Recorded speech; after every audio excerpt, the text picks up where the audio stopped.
And then these are the syndesmoses, which, like I mentioned, is an example is here between the distal tibia and the fibula. So those joints are going to be connected by a fibrous ligament, and they're not going to be really moving that much. And then they're also going to have that between the radius and the ulna, the distal radius and ulna.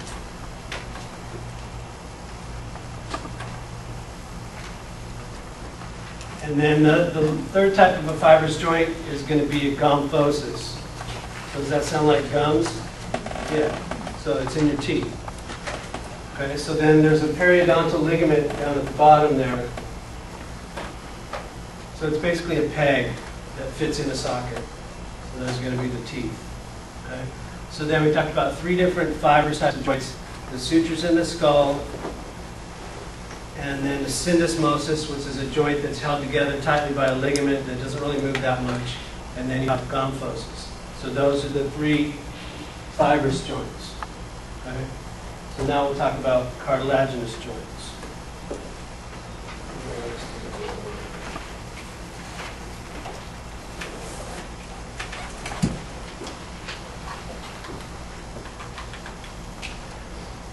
So cartilaginous joint, they're a joint that's united by cartilage, and it's not going to have a joint cavity. And then with cartilaginous joints, you're going to have two different types. You're going to have a synchondrosis, and that's when we talked about, you remember the epiphyseal plates, or the metaphysis, right?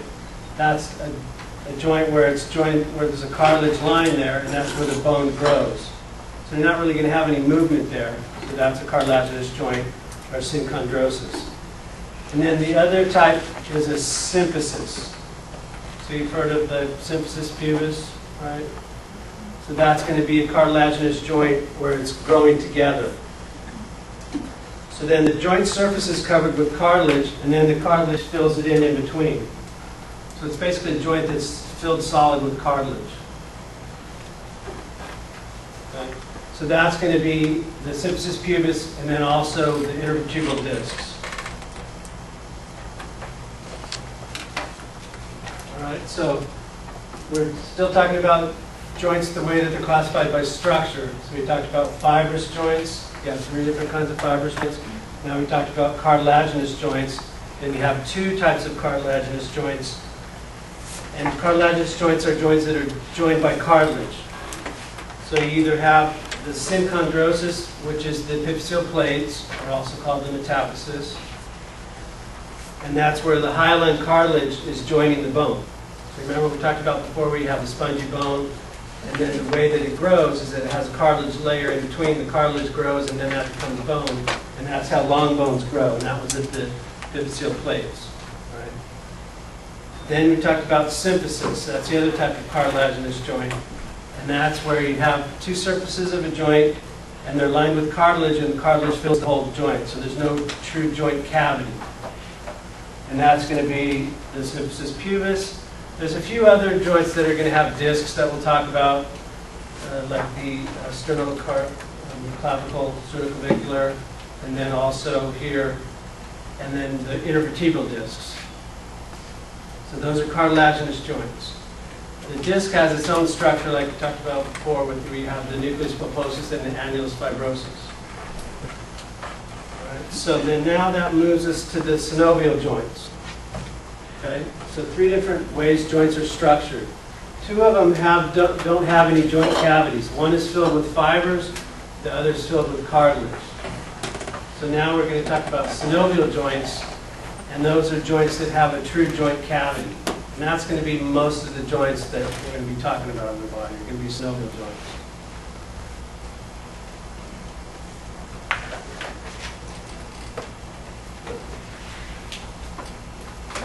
So then here's the example of the intervertebral discs.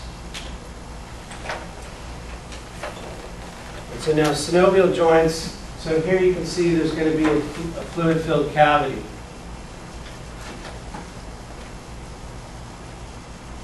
And then syn means together, and then ovum meaning egg. So what it's basically saying is that the fluid in there is like egg whites. So the egg whites are more viscous than just plain water, right? They're a thicker liquid. Okay, so that's what synovial fluid is going to be like. And it's going to fill that cavity inside of the joint. So here you can see this is sliced through the shoulder like this. So you're looking at the humerus and the scapula.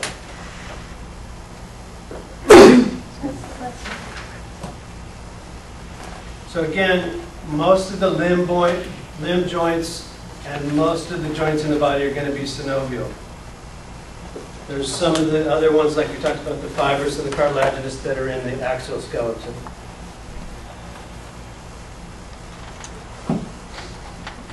So pretty much from this point on, we're going to be talking about synovial joints.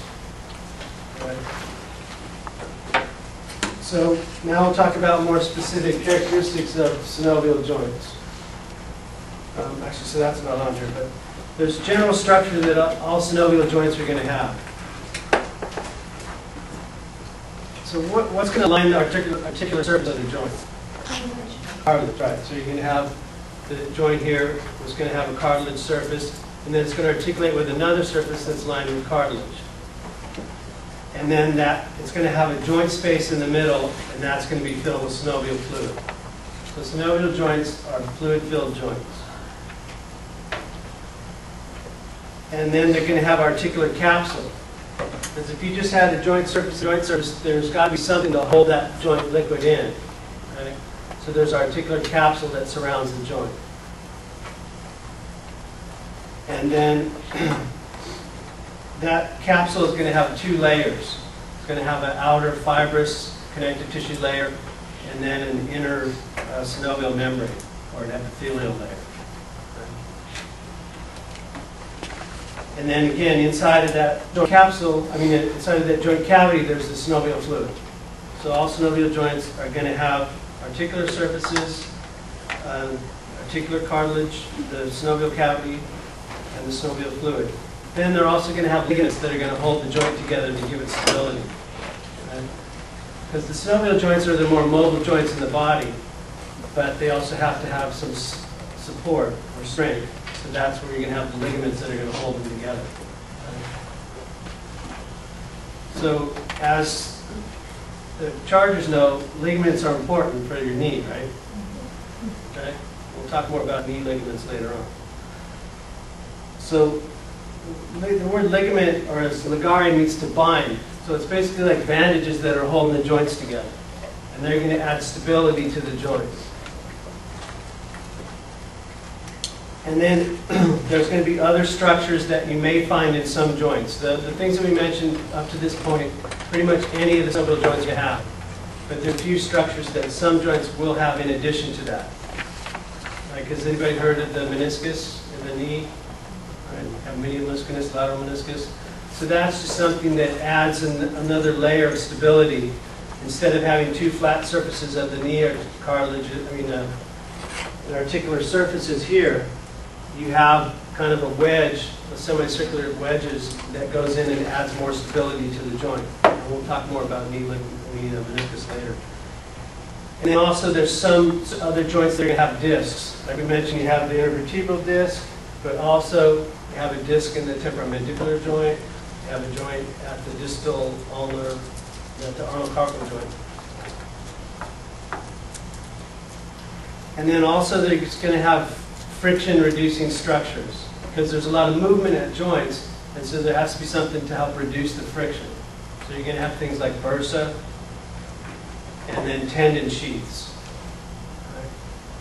Tendon sheaths are going to be important in the hand and wrist, because you have a lot of tendons going through the hand and wrist and at the ankle. So there's a lot of different tendon sheaths that are going to encircle a tendon as it goes through. Okay? So when your hands, these tendons are moving the hands to move the fingers, the tendons are going through different sheaths. Okay?